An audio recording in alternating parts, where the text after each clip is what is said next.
فيديو جديد، نتمنى تكونوا بخير وعلى خير. اليوم غنشارك معكم تشيز كيك بدون جيلاتين. نتمنى تتبعوا الفيديو حتى الاخر. بعد ندوز المقادير وطريقه التحضير. اول حاجه غادي نصيبوا الجينواز اللي غادي نديرو في الطبقه الاولى اللي غادي نحتاجو فيها كاس ونص ديال الدقيق، كاس صغير ديال الزيت.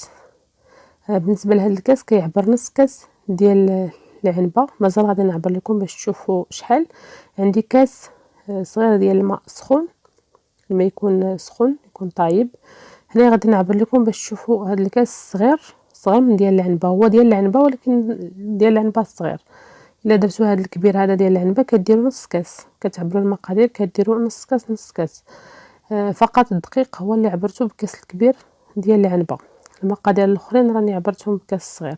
صافي كما قلت لكم عندي كاس ديال الزيت، كاس ديال الماء سخون، كاس ديال السنيده، عندي النكهه ديال الفاني، واحد المعلقه ديال الكاكاو، خماره وحده وبيضه وحده. في واحد الاناء كناخذ هنايا كندير بيضه وحده، كنزيد عليها السكر، كذلك قبضه الملح باش نصحوا الذوق. الزيت غادي نضرب كلشي مزيان، غير بالفويه ولا طراب اليدوي، يمكن لكم تستعملوا الكهربائي بطبيعه الحال الا بغيتو. صافي هنا غادي نخدم انا غير بيدي باش ما نصعبش الامور. غادي ندير هنا النكهه ديال الفاني اللي يمكن لكم تعوضوها بالساشي ديال السكر الفاني اولا قشور ليمون اولا الحامض اللي كان متوفر. صافي هنا كنزيد داك كاس ونص ديال الدقيق اللي عندها الميزان كدير 150 غرام ديال الدقيق. صافي هنايا راني كندير دقيق شويه بشويه، الدقيق من طبيعه الحال راني غربلته من قبل. صافي هنايا ملي ضفت كاس الاول ديال الدقيق غادي ندير ديك معلقه ديال الكاكاو حتى هي كنغربلوها لان كيكون مكور. وهنا البنات كاكاو البني ماشي كاكاو الكحل، لان كاكاو الكحل كيكون مر بزاف وكيعطي واحد اللون خايب في الحلويات. صافي هنايا خلطت داك الخليط، غادي نزيد نص كاس ديال الدقيق اللي بقى عندي، خماره وحده، غادي نخلط الخليط مزيان تينسجم. كنحصلوا على واحد القوام ديال الكيك اللي كيكون خفيف باش الجينواز ديالنا تجي خفيفه. وفي نفس الوقت اي كيك فيه الكاكاو راه كيشرب، ما كنكثروش ليه الدقيق. صافي هنا كناخذ ورق الطبخ كنديرو في اللاطه اللي غادي تدخل الفران. يمكن لكم طيبوا هذا الخليط مباشره في المول اللي كيتحل من الجناب، ولكن انا هنايا بغيت تشيز كيك ديالي يعطيني ديكور زوين. غادي نطيب هنايا الجينواز في اللاطه، من بعد عاد غادي نقطعها، غادي تشوفوا معايا الطريقه. صافي هنايا فرغت داك الخليط، غادي نقادو على شكل قرص وغادي ندخلها للفران 15 دقيقه. الفران انا سخنته من قبل ديال الضو على 180 درجه، غادي نشعل العافيه غير من التحت حتى تبان نفخات، عاد كنشعل الفوق باش تنشف. صافي هنايا ملي طابت عندي الجواز ديالي كما كتشوفوا هنايا. دابا غادي نجيب السيركل والمول. هنايا عندي هذا السيركل اللي كيتزاد وكينقص، وعندي هذا المول اللي كيطلع من الوسط. يمكن لكم طيبوا الجينواز ديالكم مباشره في المول. انا هنايا غادي ناخذ هذا السيركل، غادي ناخذ به العبار باش نقطع على جينواز باش تجيني صغر من المول، باش ملي غادي نخوي الكريمه غادي تهبط على الجينواز من الجناب والجينواز غتجي من الوسط، ما غاديش تبان ليا من الجناب غادي تبان ليا الكريمه. صافي هنايا غادي ناخذ داك السيركل، غادي نقطع به واحد القرص اللي كيكون صغر من القاعده ديال المول. صافي هنايا ملي ترصيت الدائره ديالي بداك السيركل غادي نحيد الجناب. كما كتشوفوا الجينواز راه جات خفيفه، انا ما غاديش نسقيها، لا بغيتو تسقيوها نتوما راه كتسقيوها. كناخذ هنايا هذه الدائره اللي كتكون خاصه بالحلويات ولا شي كارطون، كنهز بها الجينواز ومن بعد غادي نحطها في وسط من المول. ما غاديش نحيد ديك الدائره الصفراء، غادي نخليها باش من بعد ما نحيد التشيز كيك من المول سهل عليا نهزو. صافي هنايا ملي غادي نخوي دابا الكريمه من الفوق غتنزل ليا من الجناب والجينواز غتجي الوسط والكريمه غتجي من الجناب. نتمنى تكونوا فهمتوا اش بغيت نقول.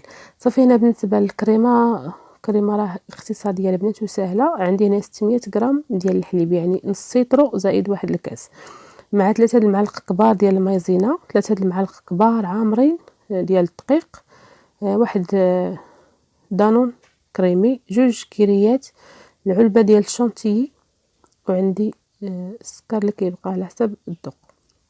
اول حاجه كناخذ داك الدقيق مع المايزينا معالق كيكونوا عامرين مزيان، لان الكريمه ديالنا ما فيهاش لا جيلاتين لا فلو حتى حاجه اللي غادي تشدها، يعني غير داك المايزينا والدقيق هما اللي غادي يشدوا لينا الكريمه. صافي هنايا ملي ضفت السكر مع الدقيق والمايزينا مع الحليب غادي نحرك مزيان حتى ينسجم. من بعد غادي نحطو فوق البوطه، نحط هاد الكاسرون وغادي نبقى نحرك هنايا حتى نحصل على واحد الكريمه اللي هي عاقده شاده راسها.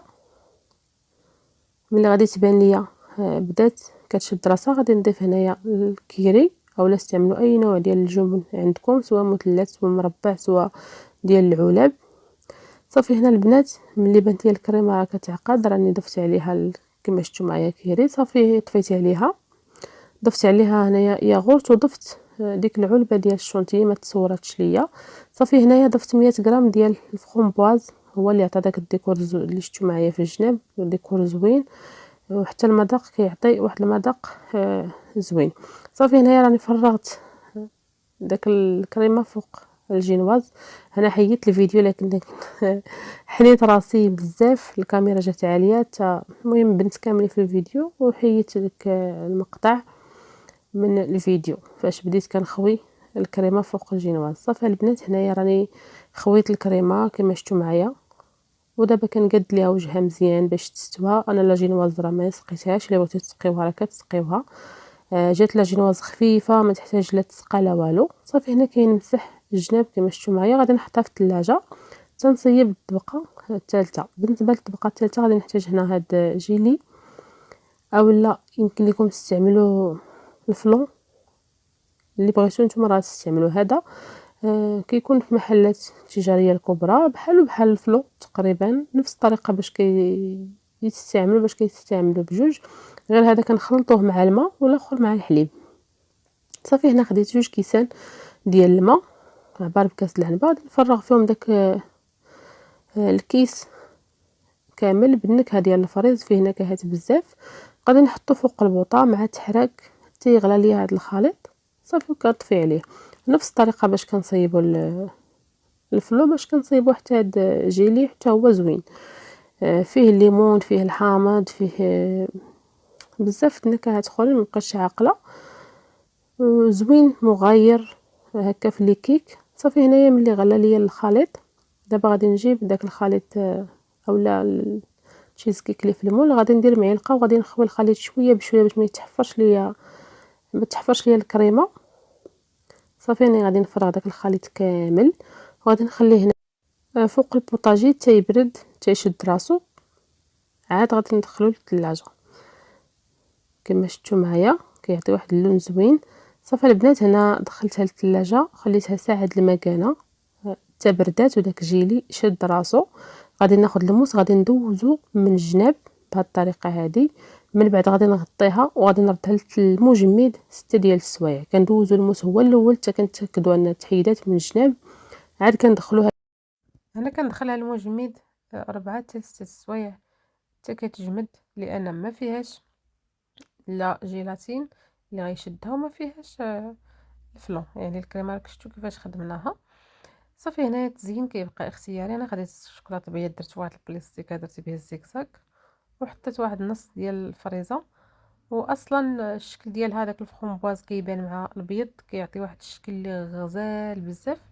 واخا الفيديو الصوره ما عطاتش حق هذا الكيك هذا اولا هذا التشيز كيك سميوه نتوما كيف ما بغيتو، راه كيستحق التجربه ديال تحمير الوجه، كيجي واعر.